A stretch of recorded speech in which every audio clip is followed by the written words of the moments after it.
What's up everyone? So it's another day, another ride day na naman tayo ngayon. So andito tayo ngayon sa Seda Bertis North dahil may tutugtugan tayong company anniversary. Medyo nagpakulay na din ako ng buhok. At mamaya ipapakita ko sa inyo kung ano yung mga ginagawa ko as a band manager. So ano pa yung hintay nyo? Harat! So welcome back mga boss madam. So nandito na tayo ngayon sa event place mismo. So, ang tutugtugan pala natin ngayon is Donut Park. So, later, makikita natin ang special guest nila, which is si Miss Cristel Pulgar.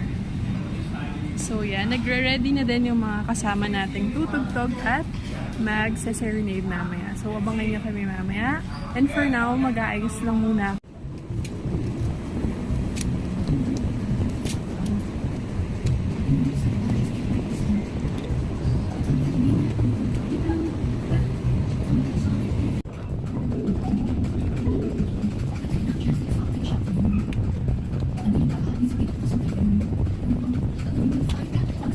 So yun, nakita nyo kanina, ayun yung mga normal yung ginagawa ko, like pag-set up yung camera stand, camera, tapos yung logo namin. Tapos yun, kakain na tayo.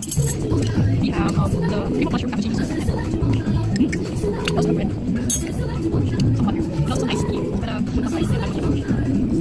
Siguro nakita tayo ko. Kapit nila ko kasi as of now it's 45 10 p.m. And ang start ng 2 minutes like 6 p.m. So kailangan ko prepare na. At pag-set up ako ng 45. And then All good, all good?